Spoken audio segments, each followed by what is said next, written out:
আল্লাহ বলবে জাহান্নামীকে, নাফরমান বলো, যে পরিমাণ হায়াত দিলে তুমি নেক আমল করতে পারতা, আমি কি তোমাকে ওই পরিমাণ সময় হায়াত দেই নাই? কথা বলেন না কেন? 60 বছর বয়স হইল, 40 বছর বয়স হইল, তবুও আল্লাহকে চিনবার সময় হয় নাই? 25 বছর তাগড়া জওয়ান, আল্লাহকে চিনার টাইম হয় নাই? আল্লাহ বলেন আমি কি সেই পরিমাণ হায়াত দেই নাই যে পরিমাণ হায়াত পেলে নসিহত নিতে পারতা? আর 2 নাম্বার, দ্বিতীয় প্রশ্ন আল্লাহ করবে, জাআকুমুন নাযীর, তোমাদের প্রত্যেকের কাছে আমি আল্লাহর পক্ষ থেকে আমার ভয় প্রদর্শনকারী বান্দা, জাহান্নামের ভয়, আখিরাতের ভয়, আল্লাহর ভয়, কবরের ভয়, আযাবের ভয় দেখানোর মতো পথ প্রদর্শক, ভয় প্রদর্শন বানকারী বান্দা আমি কি তোমার কাছে পাঠাই নাই? তখন আপনি কি বলবেন? আল্লাহ তো জিজ্ঞেস করবে, বলো বান্দা, কোন ইমাম, কোন খতিব তোমাকে বলে নাই জাহান্নামের কথা? বলেন না? বলে নাই আপনাদেরকে? আমাদের মসজিদগুলোর ইমাম সাহেবরা আপনাদেরকে আখিরাতের কথা বলে না? আপনাদেরকে জাহান্নামের কথা বলে নাই? আপনাদেরকে জান্নাতের কথা বলে নাই? তাইলে আল্লাহ বলেন আমি প্রত্যেকের কাছে নজির পাঠিয়েছি, ভয় প্রদর্শনকারী পাঠিয়েছি। এই আয়াতের তাফসীরের আলোকে এ কথা স্পষ্ট, প্রত্যেক অঞ্চলের যারা ইমাম, প্রত্যেক অঞ্চলের যারা উলামায়ে কেরাম, তারা ওই অঞ্চলের নজির, ওই অঞ্চলের মানুষের জন্য আল্লাহর পক্ষ থেকে ভয় প্রদর্শনকারী বান্দা। এজন্য দয়া করে নিজ নিজ উলামায়ে কেরামকে কদর করব। বলেন ইনশাআল্লাহ, বলেন ইনশাআল্লাহ, তাহলে উপকৃত হবেন। আমি নিজের চোখে দেখছি, আমার খুলনার হযরত, গত মাসে আমি হযরতের সাথে যশোর সফর করছি। হযরত বয়ান করতেছেন মসজিদে, মাগরিব বাদ, মসজিদের ইমাম সাবরে হযরত সামনে বসাইয়া মসজিদের মুসল্লি বললেন যে আপনারা এই মসজিদের মুসল্লি কারা কারা? তো সবাই হাত তুলছে যারা, বলছে আপনাদের এই ইমাম আল্লাহওয়ালা, আমি সাক্ষী দিলাম আপনারা এখন তার কাছ থেকে দ্বীন শিখবেন, কোরআন সুন্নাহ শিখবেন, এলেম আমল মাসাইল শিখবেন, এই ওয়াদা, এই বায়াত এখন করে। এখন সভাপতি সাহেবরে বলছে আমনে 1 নম্বরে আমনে হাত দেন। সবাই হুজুরের, ইমাম সাহেব হুজুরের হাতে, হযরতের সামনে আমরাও বসা, ওই ইমাম সাহেবের হাতে সবাই বায়াত হয়েছে। হযরত বলছেন যে এটা জরুরি, আজকে উম্মতকে ষড়যন্ত্র চলতেছে, ষড়যন্ত্র। নামাজ পড়ে ইমামের পিছনে বাইর হইয়া বলে যে ইমাম বোঝে না, অপদার্থ, তুই তাহলে এখানে ইমামের পিছনে দাঁড়াইলি কেন? তুই তোর বাপের লাগে, যার লাগে তোর পছন্দ হয়, তুই তার লাগে না গিয়ে দাঁড়াবি কেন? তুই দাঁড়াইলি কেন ইমাম সাহেবের পিছনে? কথা বলেন না কেন? ইমাম সাহেব সহিহ হাদিস জানে না, তো তুই জানো, তো তুই ইমাম হও না কেন? তুমি ইমাম হও না কেন? আশ্চর্য, এত বড় জালেম মানুষ হয় কেমন? আমি যার পিছনে নামাজ পড়ছি, সালাম ফিরাইয়া তুমি তার ব্যাপারে মন্তব্য করছো, এটা জানে না। আর ফার্মের মুরগা বেচে, দেড়বুড়িয়া ফার্মের মুরগা বেচে, আমার পরিচিত, এতে বলে সহিহ হাদিস জানে। এও সাদা মুরগা, কোনো কক না, সাদা ঠেঙ্গলা জেডিয়ারি, এডি বেচে বেড়া, সাদা মুরগা বেচে, ফার্মের মুরগা, এতে সহিহ হাদিসের ফেরি করে। আমরা বুঝি না, আমরা সিরিয়াস আবাইছি বই বই।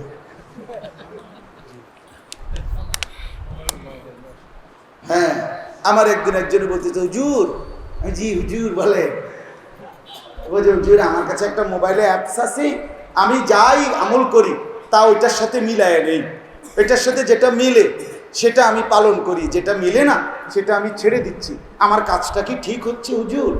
আমি বলছি আমার জানা না। হুজুর আপনি কি রাগ করলেন? আমি না, রাগও করিনি, রাগও করিনি।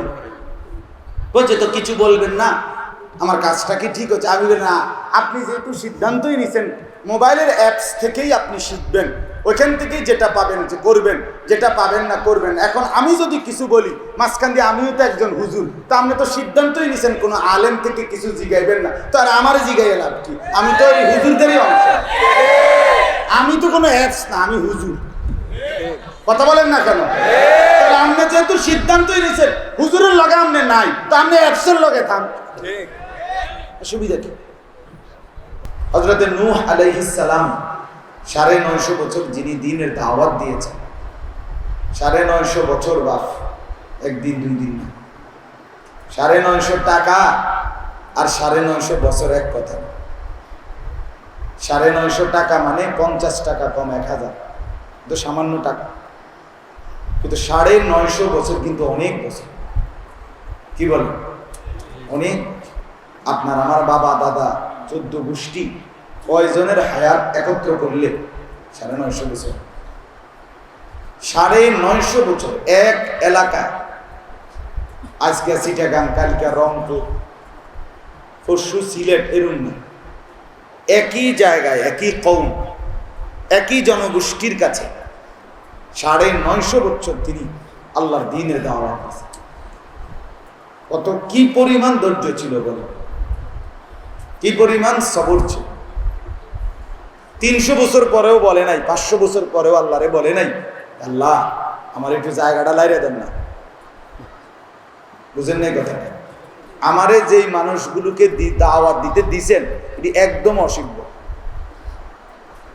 বেশি খারাপ, লড়েও না সরেও না, শক্ত হারামি এগুলো। আপনি কিন্তু জায়গাটা লাগিয়ে দেন, আমার আর পারতেছি, এই কথা বলেন, একবারে বলেন। কোরআন কারীমের মধ্যে আছে, নূহ আলাইহিস সালাম আল্লাহকে বলছে, ক্বালা রাব্বি ইন্নী দাআউতু কওমি লাইলাম ওয়া নাহার। আল্লাহ আমি না এই 950 বছর রাতে দিনে আমার কওমকে আপনি আল্লাহর দিকেই কেবল ডেকেছি।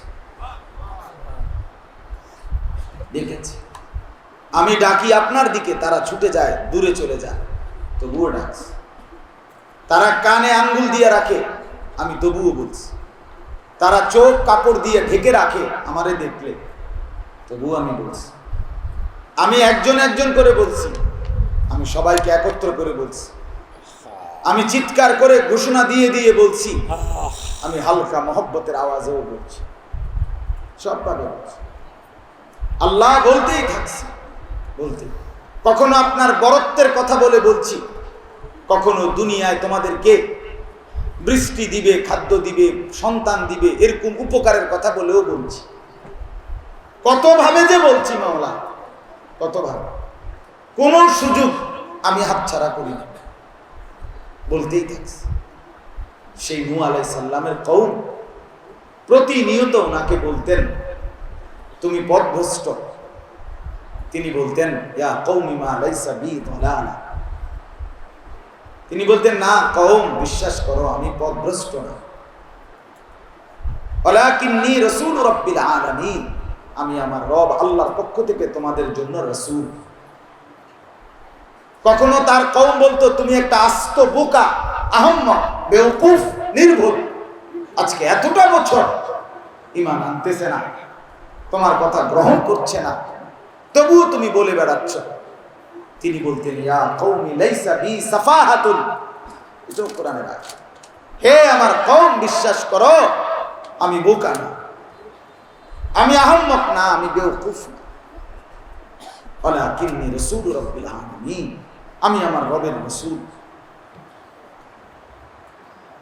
ওই কিতাবে আছে, উদ্দাতুস সাবিরিন কিতাবে আল্লামা ইমাম ইবনুল কাইয়িম রাহমাতুল্লাহ আলাইহি বলেন, অসংখ্যবার নূহ আলাইহিস সালামের কওম ওনাকে মেরে রক্তাক্ত করে সারা শরীর জখম বানাইয়া, যখন তিনি বেহুশ হয়ে যেতেন তখন 4 জনে ধরাধরি করে 2 পাও 2 হাত আলগি দিয়া ধইরা রাস্তার পাশে ফেলাই দিয়ে আসতেন। খোদার কসম, আমি নিজ চোখে পড়ছি। হযরত নূহ আলাইহিস সালাম এই অবস্থায় দীর্ঘ সময় পরে যখন হুঁশ আসতো, হুঁশ ফিরে আসতো, সাথে সাথেই তিনি রক্ত মাখা চেহারা মুছেই আবার চিৎকার করে বলতেন, আল্লাহ আমি আবার যাচ্ছি, আমার কওমকে আবার বলবো আপনি আযাব দিয়েন না, ওরা বুঝে নেন না। আল্লাহুম্মা গফির লিকওমি ফাইন্নাহুম লা ইয়ালামুন। ওই কিতাবে আছে, নূহ আলাইহিস সালাম থেকে নিয়ে আমাদের নবী পর্যন্ত সমস্ত নবী এই কথা বলছে, এটা শুধু আমাদের নবীর কথা একজনের না, হার আম্বিয়া জুলুমের শিকার হয়েছে, আর প্রত্যেক নবী তার কওমকে প্রতিবার জুলুমের পরে সবার আগে মাফ করে দিয়েছে।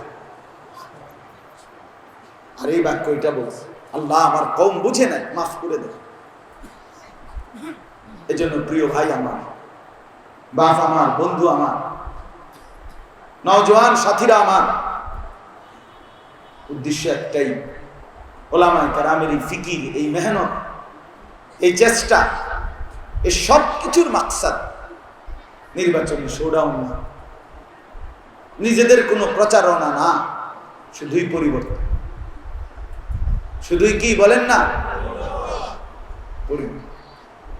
পরিবর্তন। এক যুবক মোবাইলের আসক্তি ছেড়ে আল্লাহকে সেজদা করবে, এক যুবক নারীর আসক্তি থেকে আল্লাহ তাআলাকে ডাকবে, এই আশা, এই মাকসাদ। এক আল্লাহর বান্দা হারাম উপার্জন থেকে হালালের দিকে ফিরে আসবে, এই আশা। এক আল্লাহর বান্দা ভুল বিশ্বাস আকীদা থেকে ফিরে বিশুদ্ধ আকীদার ঈমান আমলের উপরে উঠবে, আখিরাত সুন্দর হবে, ঘুরে ফিরে এই আশা।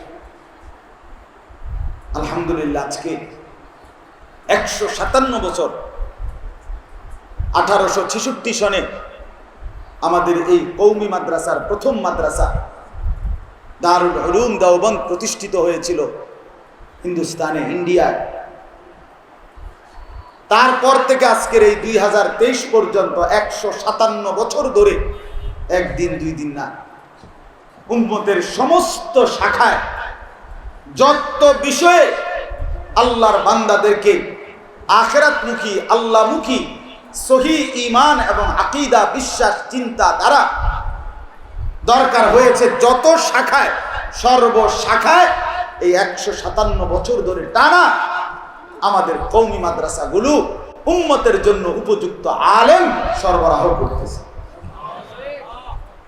আমি এই জন্য সবসময় বলি, আপনি আমাদের এই হাল জামানার মুফতি রেজাউল করিম আবরার, তার বয়ান শুনবেন, দেখবেন এক ঢং, সে এক মিশন নিয়ে কাজ করে। আল্লামা মুফতি আরিফ বিন হাবিব, ওনার বয়ানের ধরন দেখবেন, উনি আরেক ধরন, উনি আরেকটা নির্দিষ্ট মিশন নিয়ে কাজ করে। আমার শায়েখ আরিফ বিল্লাহ হাকিমুন নফস আল্লামা মুফতি মুশতাকুন নবী কাসিমি হযরতের বয়ান শুনবেন, দেখবেন উনি একদিকে খুব তাকিদ করে, এরকম এক একজন উম্মতের এক এক শাখায় খুব চাপ দেয়, প্রেসার দেয়, খুব বলে সবাই মিলে যেন ইসলামের সব শাখায় কাজ হয়েছে। এই জন্য এটা কওমি মাদ্রাসার বৈশিষ্ট্য, এটা উলামায়ে দেওবন্দের বৈশিষ্ট্য। বাতিলের যেই কোনো ফাঁক ফোকর, বাতিলের যেই কোনো রক্তচক্ষু, বাতিলের যেই কোনো সূক্ষ্ম থেকে সূক্ষ্ম ষড়যন্ত্র, আল্লাহর কসম আলহামদুলিল্লাহ, আজকে 157 বছর ধরে এই জমিনে সর্বপ্রথম যাদের চোখে ধরা পড়ে তারা উলামায়ে দেওবন্দ, তারা কওমি মাদ্রাসার উলামা। ঘরের শত্রুও পাশ পায় নাই, বাইরের দুশ্মনও পার পায় নাই উলামায়ে দেওবন্দের চোখ থেকে। হ্যাঁ, সুজাই নবীর ভালোবাসার নামে উম্মতকে ভুল সবক দিবে, উলামায়ে দেওবন্দ ছেড়ে দেয় না। হাদিস অনুসরণের নামে উম্মতকে ভুল পথে পরিচালিত করবে, উলামায়ে দেওবন্দ, কওমি উলামায়ে কেরাম ছাড়ে না। ঠিক আমিরের এতাআতের নামে, আনুগত্যের নামে উম্মতকে উলামা শূন্য করবে, দেওবন্দি উলামায়ে কেরাম, কওমি উলামায়ে কেরাম এদেরকেও ছাড়ে না। সোজাই, সে কাছের হোক আর দূরের হোক, ঘরের হোক আর বাহিরের হোক, এক টুপিওয়ালা এক পাঞ্জাবিওয়ালা হোক আর ভিন্ন টুপি আর ভিন্ন পাঞ্জাবি হোক, উলামায়ে দেওবন্দের বৈশিষ্ট্য এটা। অন্যায়ের বিরুদ্ধে, বাতিলের বিরুদ্ধে, গুমরাহির বিরুদ্ধে, ফিতনার বিরুদ্ধে সর্বসময়ে সবার আগে কথা বলে, প্রতিবাদ করে, আওয়াজ তোলে উলামায়ে দেওবন্দ, কওমি উলামায়ে কেরাম। প্রয়োজনে বছরের পর বছর জেল খাটে, কিন্তু অন্যায়ের সামনে মাথা নোয়ায় না। আলহামদুলিল্লাহ, আলহামদুলিল্লাহ। এজন্য প্রিয় ভাই আমার, বাপ আমার, বন্ধু আমার, ওলামায়ে কেরামের সাথে জুড়ে থাকেন, জিন্দিগি ওলামায়ে কেরামের সাথে মিলায় রাখেন, জীবনটা ওলামায়ে কেরামের সাথে মিলিয়ে রাখেন, ফায়দা হবে, উপকার হবে। আমার খুলনার হযরত, বাংলাদেশের অন্যতম বুজুর্গ হযরত মাওলানা আরিফ বিল্লাহ মুফতি নুরুল আমিন সাহেব, পাকিস্তান করাচির বিশ্ববিখ্যাত বুজুর্গ কুতবে আলম আরিফ বিল্লাহ হযরত মাওলানা শাহ হাকিম মোহাম্মদ আখতার রহমতুল্লাহ আলাইহির খলিফা হযরত বলছেন সাধারণ জনগণ মুসলমানকে যে আপনারা প্রত্যেকেই নিজ নিজ মহল্লার দিনদার ইমাম, এমনকি দিনদার মুত্তাকি মুয়াজ্জিন, এই ইমাম মুয়াজ্জিনদের সাথে হলেও নিজেদেরকে পুরাপুরি সম্পর্কিত করেন, নিজেদেরকে জুড়ে রাখেন, দেখবেন আলোর পথ পাবেন, হেদায়েতের পথ পেয়ে যাবেন। নিজেকে পৃথক ভাববেন না, নিজেকে মুস্তাকিল ভাববেন না। আমার মোবাইল আছে, আমার ফেসবুক আছে, আমার কাছে অ্যাপস আছে, আমার কাছে বাংলা বই আছে, না বন্ধু, জীবন্ত কোনো আলেমের সাথে, জীবিত কোনো ওলামায়ে কেরামের সাথে নিজেদেরকে জুড়ে রাখবে। বলেন ইনশাআল্লাহ, বলেন ইনশাআল্লাহ। এটা আমার অনুরোধ। আজ এই জামানায় আয়েশা, আজকে এই সময় আয়েশা, সারা পৃথিবীব্যাপী, সারা বিশেষ করে আমাদের এই ভারতীয় উপমহাদেশে আমাদের প্রিয় নবী সাল্লাল্লাহু আলাইহি সাল্লামকে নিয়ে দুইভাবে ষড়যন্ত্র হয়েছে। এক, নবীর বিকল্প ভণ্ড নবী দাঁড় করাইয়া, আরেক নবী সাল্লাল্লাহু আলাইহি ওয়াসাল্লামের ভালোবাসা আর মহব্বতের নামে ভ্রান্ত আকীদা উম্মতের মধ্যে ঢুকানোর মাধ্যমে। দুই নাম্বার, আমাদের এই ভারতীয় উপমহাদেশে রাসূলুল্লাহ সাল্লাল্লাহু আলাইহি সাল্লামের সাহাবায়ে কেরামের বিরুদ্ধে আপনার উম্মতকে বিভ্রান্ত করা, ষড়যন্ত্র করা, উম্মতকে বিচ্ছিন্ন করা, এইটার ষড়যন্ত্র দীর্ঘদিন ধরে চলছে, এখনো চলতেছে। এই সর্বশেষ আয়েশা বর্তমানের সবচেয়ে বড় ফিতনার নাম হলো উম্মতকে ওলামায়ে কেরাম থেকে বিচ্ছিন্ন করার ষড়যন্ত্র। দয়া করে এই ফাঁদে পা দিবেন না, দয়া করে আল্লাহর ওয়াস্তে। এই বন্ধু বলে গেলাম, রাখাল থেকে বকরি আলাদা হয়েন না। বকরি যদি রাখাল থেকে আলাদা হয়ে যায়, বকরি দল ছুট হয়ে গেলে, রাখাল থেকে ছুটে গেলে মুশকিল হবে, পথ হারিয়ে যাবে। হাকিমুল উম্মত মুজাদ্দিদুল মিল্লাত হযরত মাওলানা শাহ আশরাফ আলী থানভী রাহমাতুল্লাহ আলাইহি বলেন যে মুস্তাকিল বিজাত ও মুস্তাকিল বজাত। যে নিজেকে মনে করে মুস্তাকিল বিজাত, স্বয়ং সম্পূর্ণ, আমার কাছে সব আছে, তিনি বলেন, হাকিমুল উম্মত বলেন, এটা একটা মুস্তাকিল বজাত, সেটা বজাত ও মুস্তাকিল বজাত। এজন্য দয়া করে প্রত্যেকের কাছে অনুরোধ, আইম্মায়ে কেরাম, উলামায়ে কেরামের সাথে সম্পর্ক রাখবেন, পুরাপুরি দিল থেকে নিজেদের ঈমান, আমল, নিজেদের আখলাক, নিজেদের পুরা জিন্দেগি গঠনের জন্য বারবার বারবার সরাসরি জীবিত সচক্ষে সামনাসামনি উলামায়ে কেরাম থেকে দিন শিখবেন, দিন বুঝবেন, ইনশাআল্লাহ বরকত পাবেন, দুনিয়াও সুন্দর হবে, আখিরাতও সুন্দর। চেষ্টা করবেন তো ইনশাআল্লাহ।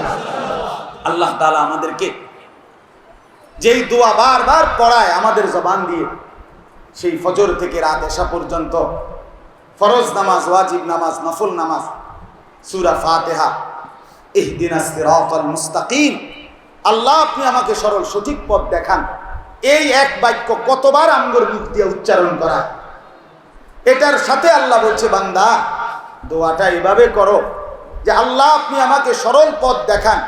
তবে সেটা একা না, আমি একলা পারতাম না মাওলা, সিরাতাল্লাযীনা আন'আমতা আলাইহিম, আপনার কোন পথ প্রাপ্ত, নিয়ামত প্রাপ্ত আপনার কোন বান্দা, সেই বান্দার রাস্তা আমারে ধরায় দেন।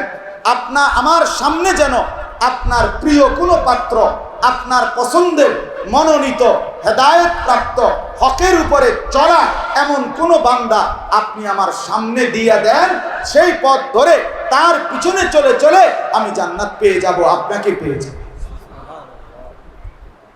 এজন্য এটা দরকার, এজন্য এটা খুব দরকার।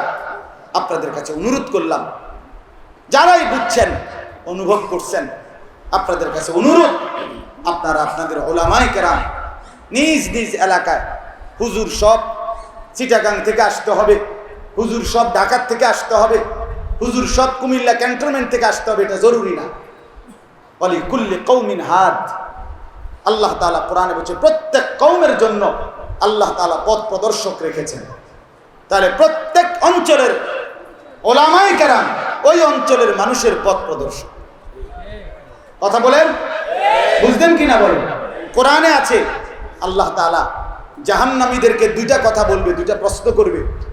আওয়ালাম নুআম্মিরকুম মা ইয়াতাযাক্কারু ফীহি মান তাযাক্কারা, আল্লাহ বলবে জাহান্নামীকে, নাফরমান বলো, যে পরিমাণ হায়াত দিলে তুমি নেক আমল করতে পারতা, আমি কি তোমাকে ওই পরিমাণ সময় হায়াত দেই নাই?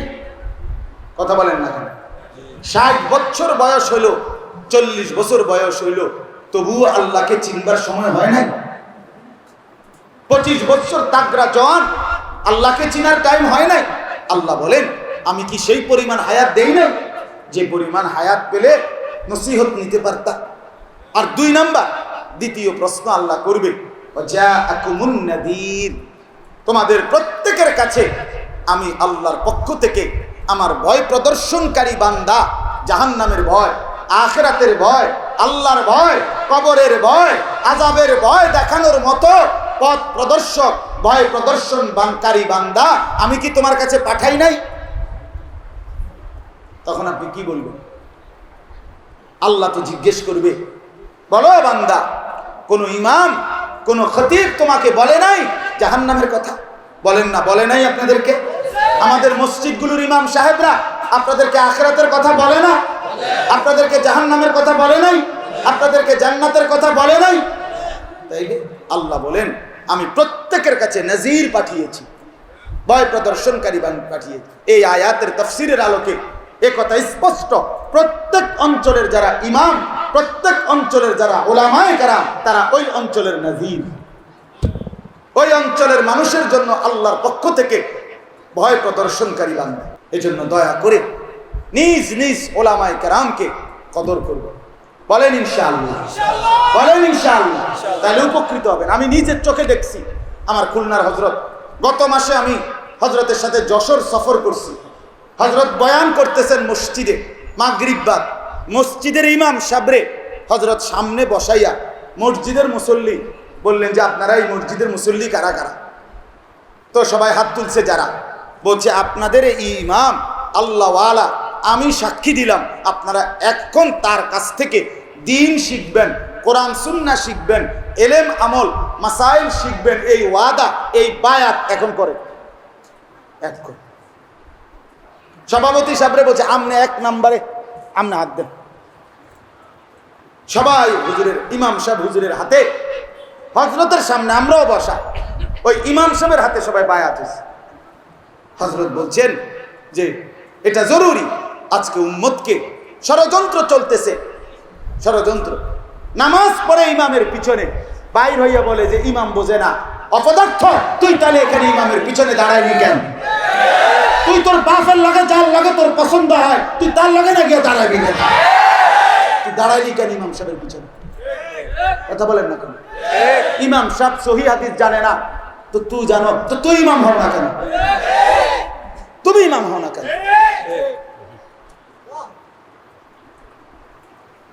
আশ্চর্য, এত বড় জালেম মানুষ হয় কেমন? আমি যার পিছনে নামাজ পড়ছি, সালাম ফিরাইয়া তুমি তার ব্যাপারে মন্তব্য করছো, এটা জানে না।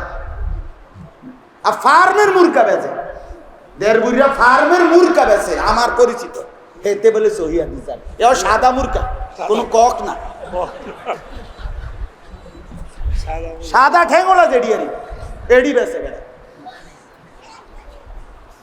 সাদা মুরগা বেচে, ফার্মের মুরগা হেতে সহিহ হাদিসের ফেরি করে। আমরা বুঝি না, আমরা সিরিয়াস আবাইছি বই বই।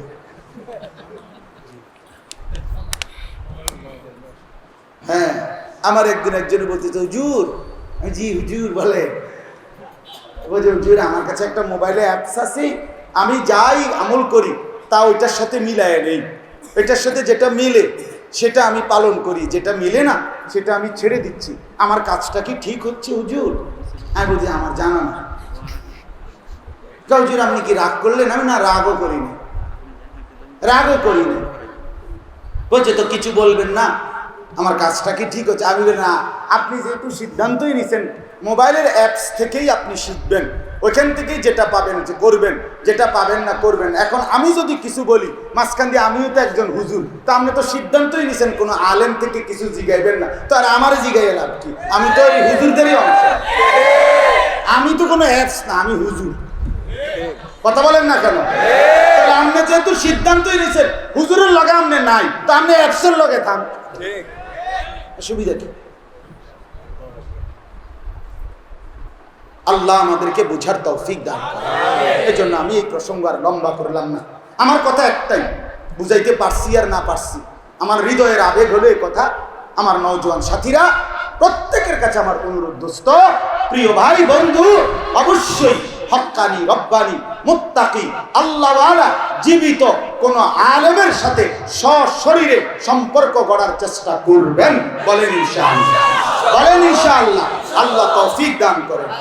কোরআনুল কারীমের মধ্যে আছে, আরে আল্লাহর কোরআনে আছে, ইমাম যারা ইমাম, রব্বুল আলামিন বলে ওয়া নুরিদু আন নামুন্না আলাল্লাযীনা ইসতুদঈফু ফিল আরদি ওয়া নাজআলুহুম আইম্মাতান। কোরআনের আয়াত, আল্লাহ বলে জমিনের মধ্যে তোমরা যাদেরকে দুর্বল মনে করছিলে আমি আল্লাহ তাদেরকে ইমাম বানিয়ে দিলাম। তুমি মনে করছো দুর্বল, না, সে দুর্বল না, সে আমার পক্ষ থেকে মনোনীত ইমাম। কোরআনের আয়াত কি না? ইমাম, ইমাম বানিয়ে দিলাম, ইমাম বানিয়ে দিলাম। সূরা আস-সাজদার মধ্যে আছে ওয়াজআলনাহুম আইম্মাতান ইয়াহদুনা বিআমরিনা লাম্মা সাবারু। আল্লাহ বলেন আমি তাদেরকে ইমাম বানালাম, তারা আমার দিক নির্দেশনা আদেশ মতেই উম্মতের হেদায়েত, রাহনুমাই, রাহবারি করছে। সুবহানাল্লাহ। এজন্য ইমামকে কদর করা চাই, ইমামকে কদর করা চাই, ইমামকে কদর করা চাই। ওই নর্থ বেঙ্গলতে হুজুর আইলে, আমার পরিষ্কার কথা, খোদার কসম, আপনাদের এই ইন্তেজামের কাউকে খুশি করার জন্য না, এটা আমার হৃদয়ের কথা, যে দূর থেকে কোন হুজুরের কপালে জুটে 50,000 টাকা, কিন্তু নিজ এলাকার মসজিদের ইমাম সাহেবের কপালে জোটে না ওই মাহফিলের দিন 200 টাকা। এটা জুলুম আর অন্যায় ছাড়া আর কিচ্ছু হইতে পারে না। আল্লাহর কসম, এটা আমি দিন থেকে বললাম, এটা জুলুম, এটা জুলুম, এটা জুলুম, এটা জুলুম ছাড়া আর কিচ্ছু।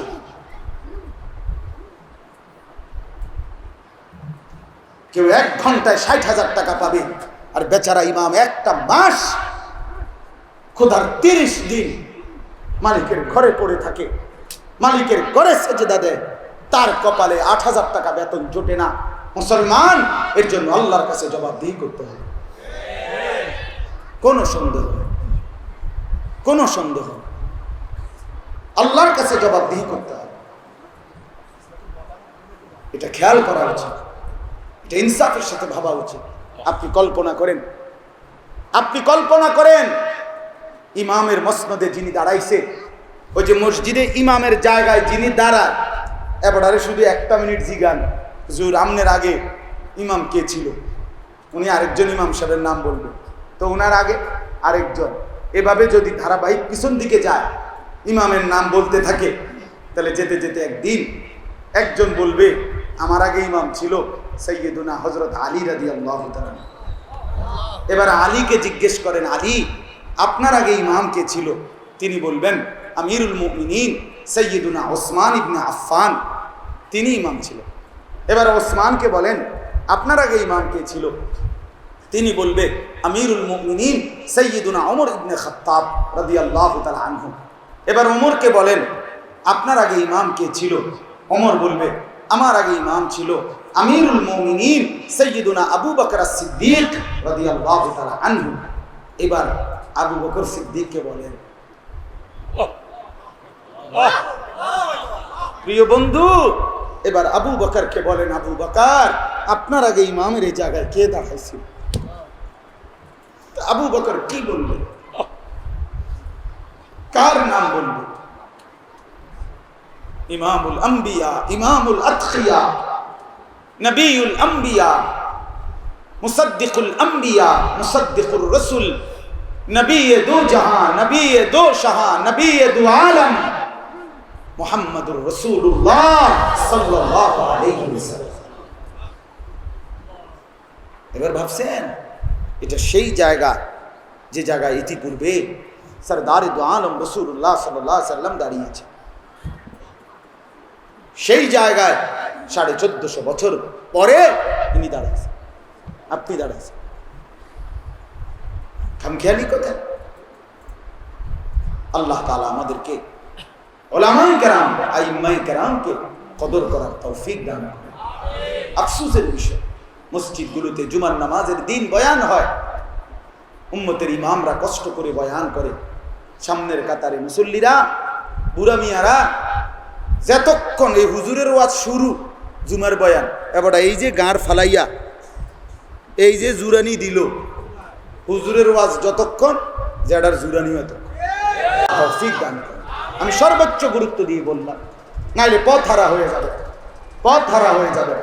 আমার বাপ নিজে নিজে চইলেন না, নিজে নিজে চইলেন না, নিজে নিজে চইলেন না। ইয়া আইয়ুহাল্লাযীনা আমানুত্তাকুল্লাহ ওয়া কুনু মা'আস সাদিকিন। আল্লাহ তাআলা বলে, মুমিন তোমার কাছে দুইটা জিনিস জরুরি জান্নাতের জন্য। এই আয়াতে ইয়া আইয়ুহাল্লাযীনা আমানু, একটা হলো ঈমান, আরেকটা হলো ইত্তাকুল্লাহ, তাকওয়া। ঈমান এবং তাকওয়া, ঈমান এবং তাকওয়া, এই দুই দৌলত যার কাছে আছে তার ঠিকানা জান্নাত। এখন আল্লাহ নিজে বলেন, ঈমান চাও, তাকওয়া চাও, জান্নাত হতে চাও, কি করবা? ওয়াকুনু মা'আস সাদিকিন। আমার প্রিয় বান্দা, আমার সত্যবাদী বান্দা, আমার নেক বান্দা, আমার পছন্দের বান্দাদের সঙ্গী হও। ঈমানও মিলবে, তাকওয়াও মিলবে, জান্নাতও মিলবে। এজন্য এটা জরুরি। আজ ছেলেদেরকে উলামায়ে কেরাম থেকে দূরে সরানো হচ্ছে। মোবাইল, তোমার কাছে মোবাইল আছে, তোমার কাছে বাংলা বই আছে, না বাস, উলামায়ে কেরামের দিক নির্দেশনা নিয়ে বাংলা পড়ো আর উর্দু পড়ো, মানা নাই, কিন্তু উলামায়ে কেরামের সরাসরি রাহবারি নিয়ে, দিক নির্দেশনা নিয়ে পড়তে হবে। আল্লাহ তৌফিক দান করেন। চলেন এবার আমি আয়াতের তরজমাটুকু বলি, তাইলে আমার কথা শেষ। আমি 4টা আয়াত পড়ছি সূরা বনী ইসরাঈলের, 78, 79, 80, 81। এই 4টা আয়াতের মধ্যে আল্লাহ তাআলা 3টা আমলের কথা বলছে। 3টা আমল বলছে নবীকে, যে বন্ধু আপনি এবং আপনার উম্মত সাহাবীদেরকে নিয়ে এই 3 আমলে নিয়মিত অভ্যস্ত হন।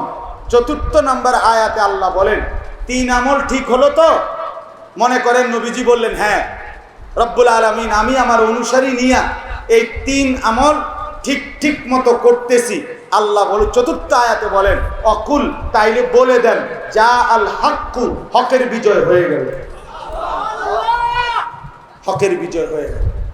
ওয়া যাহাকাল বাতিল, বাতিলের পরাজয় হয়ে গেল। ইন্নাল বাতিলা কানা যাহুকা, আর বাতিল নিশ্চয়ই পরাজিত হওয়ারই, দূরে সরে যাওয়ার, বিতাড়িত হওয়ারই বস্তু। আপনারা 3 গুণে অভ্যস্ত হন।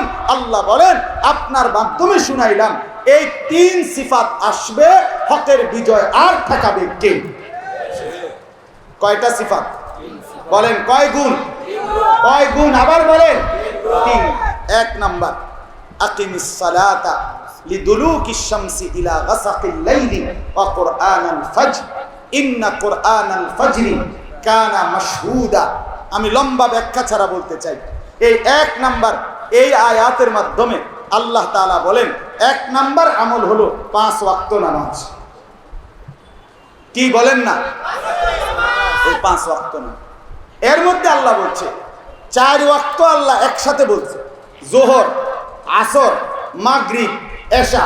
এই 4 ওয়াক্ত বলে আল্লাহ বলেন, এবং বিশেষভাবে ফজর, এবং বিশেষভাবে কি বলেন না? ফজর। ফজর, ফজর, ফজরের নামাজ, যেটা দুপুর 12টা, 12:30টার দিকে পড়ে। কোন সময় পড়ে? এইটার বলছে সকাল 5:20 যেটা পড়ে এইটা কথা বুঝছেন কিনা বলেন। আল্লাহ তাআলা বলেন ইন্না কুরআনাল ফাজরি কানা মাশহুদা, বিশেষভাবে ফজর কেন বললাম?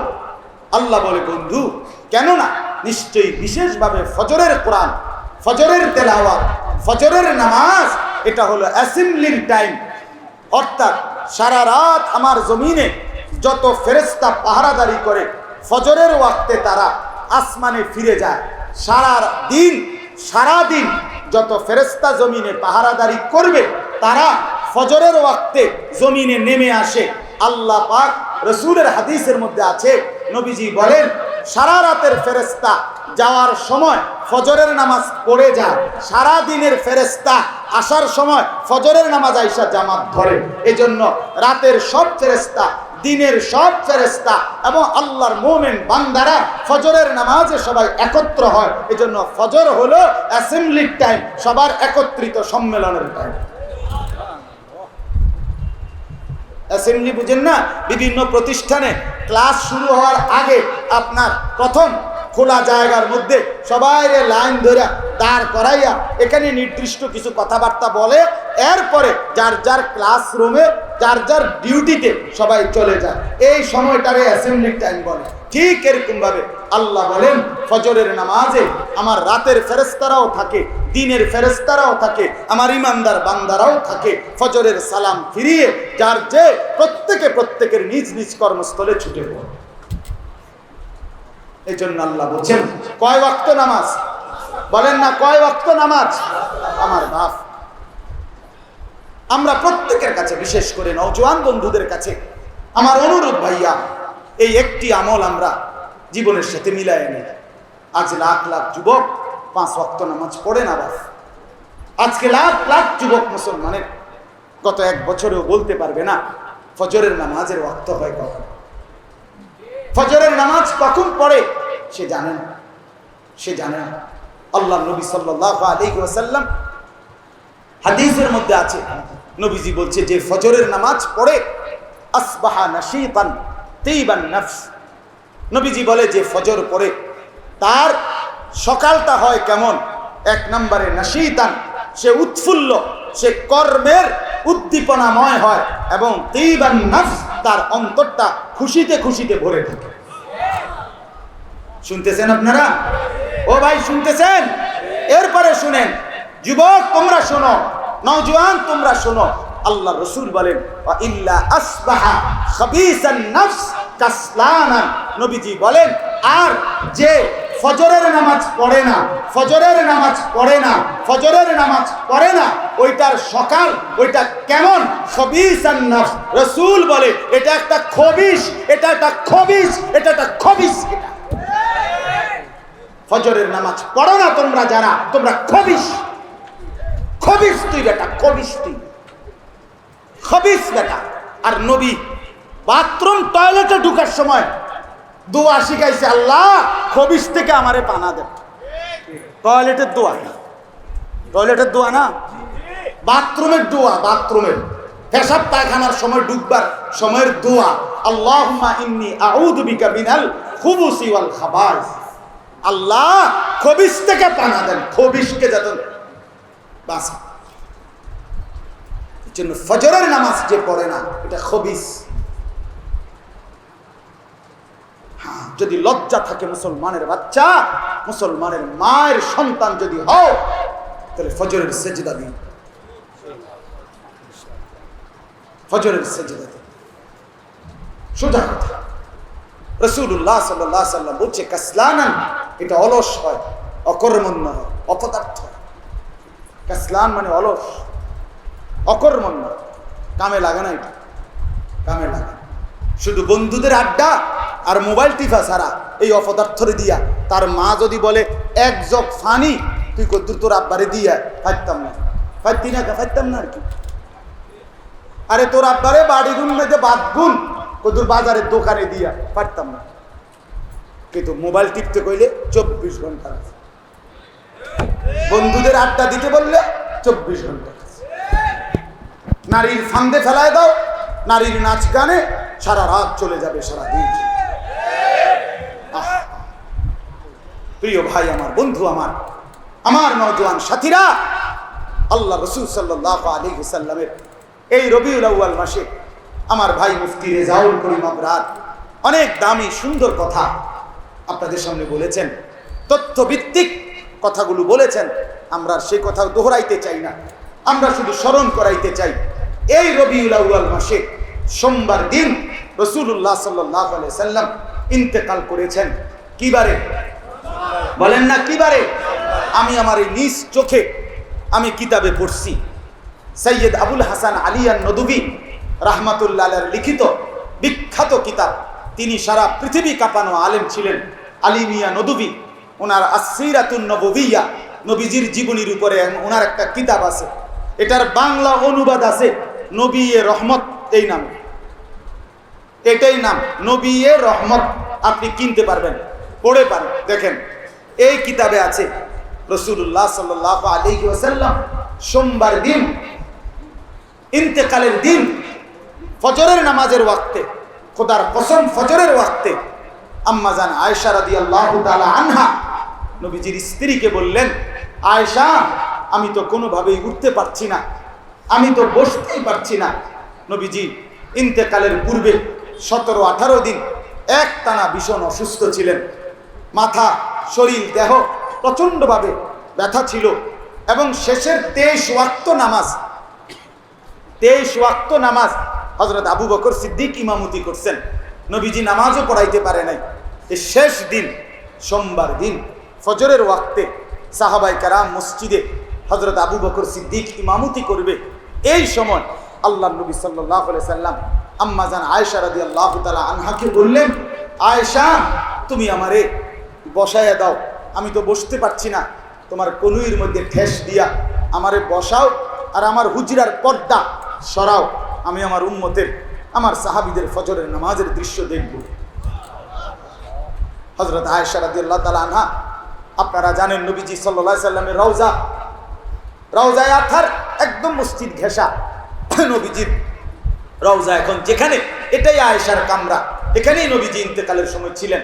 তো মসজিদের একবারে ঘেঁষা রুম, অর্থাৎ ইমাম সাহেবের হুজরা যেরকম মসজিদের সাথে থাকে এরকম আল্লাহ নবী সাল্লাল্লাহু আলাইহি সাল্লাম আয়েশা রাদিয়াল্লাহু তাআলা আনহা বসালেন, পর্দা সরায় দিলেন।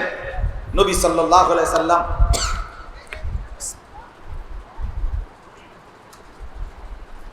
এক নজর মসজিদের দিকে তাকাইয়া দেখলেন পুরা মসজিদ ভরা সাহাবী।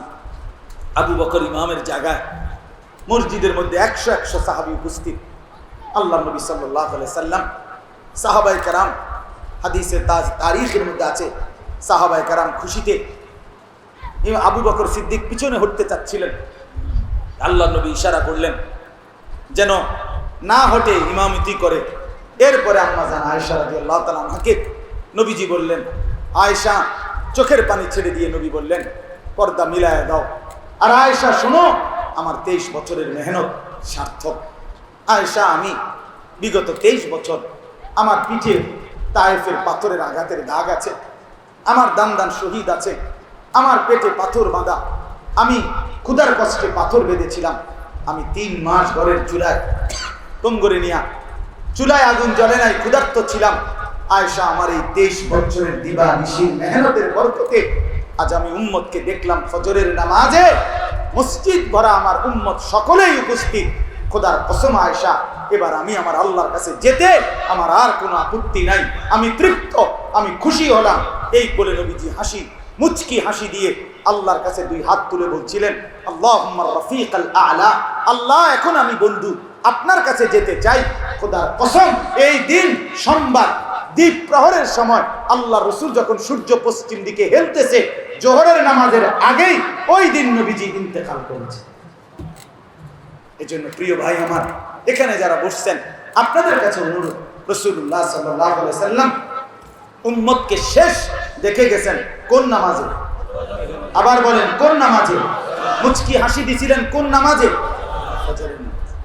ফজরের নামাজ।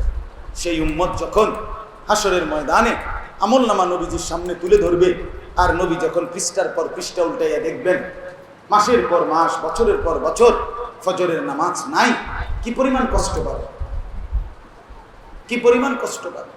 আমার উম্মত, তুমি আমার তাইফের রক্তের কথা ভুলে গেলে, তুমি আমার পেটে পাথর বাঁধার কথা ভুলে গেলে, তুমি আমার দান দান শহীদের কথা ভুলে গেলে, কি জবাব দিল? এই জন্য প্রিয় ভাই আমার, রাত অনেক হয়ে গেছে, আমরাও লম্বা করতে চাচ্ছি না। আর আপনাদের কাছে অনুরোধ, বাবা ফজরের নামাজ সহ 5 ওয়াক্ত নামাজে অভ্যস্ত হবে, বলেন ইনশাআল্লাহ। যুবক ভাইরা আলাদাভাবে বলেন ইনশাআল্লাহ। যুবক ভাই, তোমার কাছে আমার একটা অনুরোধের কথা শোনো ভাই। বুখারী মুসলিমের হাদিস, রাসূলুল্লাহ সাল্লাল্লাহু আলাইহি সাল্লামের আজীব হাদিস। নবীজি বলছে, লাকাদ হামামতু আন আমুরা ফিতিয়াতি। এটা কি কথা? নবীজি বলছেন, আমার ইচ্ছা হয় আমি আমার যুবকদেরকে সাথে নেই। ফিতিয়াতি, আমার যুবক। নবী বলছে, আমি আমার যুবকদেরকে নেই, নেওয়ার পরে আমি চাই ওই যুবকদেরকে যে তোমরা লাকড়িতে আগুন লাগাও। নবীজি বলেন, অতঃপর আমি আমার যুবকদেরকে সাথে নিয়ে ওই ঘরগুলোতে যেতে চাই যে ঘরগুলোতে মানুষ, পুরুষ, ইউসাল্লুনা ফি বুয়ুতিহিম লাইসাত বিহিম ইল্লাতুন, কোনো কারণ ছাড়া যারা ঘরে নামাজ পড়তেছে। নবী বলেন, আমার যুবকদেরকে সাথে নিয়ে আমি চাই ওই ঘর, ওই নামাজি লোক সহ ওই ঘর কেন নামাজ ঘরে পড়ছে এই জন্য আগুন দিয়া জ্বালায়। ফাউহাররিকু বুয়ুতা। বলেন তো, রাসূল চাচ্ছে যুবককে সাথে নিয়ে বেনামাজির ঘর জ্বালায় দিবে, অথবা মসজিদে আসে নাই এমন মানুষের ঘর জ্বালায় দিবে, আর সেই যুবক তো নিজেই নামাজ পড়ে। নবী স্বপ্ন দেখছিলেন যাদেরকে দিয়ে, যে তাদেরকে দিয়ে বেনামাজি ফিরাবে, আজকে সেই যুবকই তো নামাজ পড়ে। আমার বন্ধু, কোরআনুল কারীমের মধ্যে আছে হযরত মূসা আলাইহিস সালামকে আল্লাহ পাক হযরত খিজির আলাইহিস সালামের সাথে নিজের এলেম, উনার এলেম বেশি, এই এলেম অর্জনের জন্য আল্লাহ পাক মূসা নবীকে পাঠাইছেন, তুমি আমার প্রিয় বান্দা খিজির তার কাছে যাও। যাওয়ার সময় মূসা নবী সঙ্গী হিসাবে যাকে রাখছেন, নিয়ে গেছিলেন, আল্লাহর কসম এটা কোরআনের সূরা কাহফের মধ্যে আছে, সে ছিল একজন যুবক। ওয়াকাল লিফাতাহু আতিনা গাদাআনা, এই যে পরিষ্কার কোরআনের আয়াত। মূসা আলাইহিস সালাম তার যুবক সঙ্গী ইউশা ইবনে নুনকে বলল, আমাদের খাবার এনে দাও। তাহলে নবীর সঙ্গী হয় নওজোয়ান, নবীর সঙ্গী। হযরত ইউসুফ আলাইহিস সালাম, কোরআনে আছে 7 বছর দুর্ভিক্ষের সময় পুরা দেশবাসী, আশপাশের মানুষকে স্বল্প মূল্যে খাবার দিছিলেন, মানুষের সেবায় ঝাঁপিয়ে পড়ছিলেন। দুর্ভিক্ষের 7টা বছর ইউসুফ আলাইহিস সালামের সঙ্গী হিসাবে কোরআনে আছে, ওনারে 24 ঘন্টা সহযোগিতা করেছেন দুর্ভিক্ষ পীড়িত মানুষের অভাব মোচনে যারা, তারা ছিল যুবক। প্রমাণ কি? প্রমাণ হলো ওই কোরআনে আছে 10 ভাইয়ের খাবার দিয়ে ইউসুফ আলাইহিস সালাম বলছিলেন যুবকদেরকে, ওখানে আছে তিনি তার যুবক সঙ্গীদের এক কাপ চা, এত বড় ইন্তজামের সাথে না, আল্লাহ মাফ করুন, আগেও তো দিতে বলছিল। এজন্য ভাই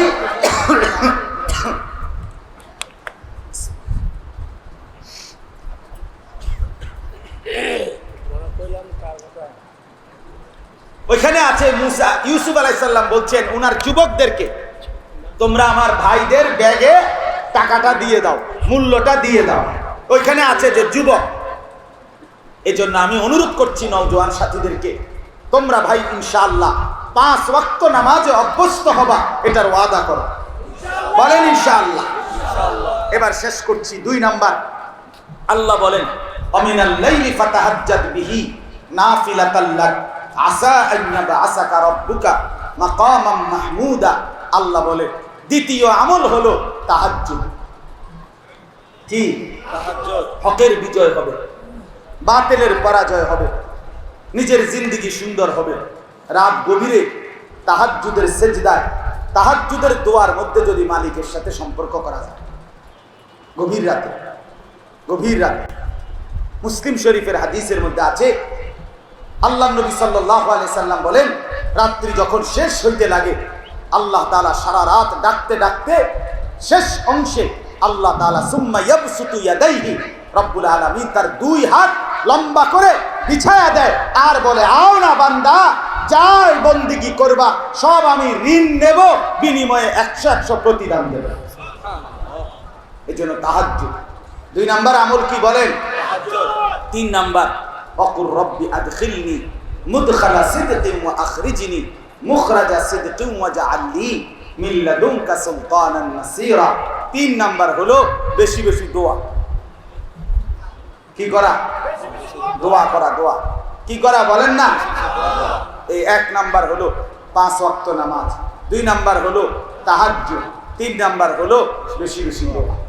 এই 3টা আমল আল্লাহর নবী সাল্লাল্লাহু আলাইহি সাল্লামকে আল্লাহ বলছে, আপনি আপনার অনুসারী নিয়ে 100 শুরু করেন, দেখবেন হকের বিজয় হবে, বাতিলের পরাজয় হবে। আল্লাহ তাআলা আমাদের প্রত্যেককে হিম্মতের সাথে আমল করার তৌফিক দান করেন।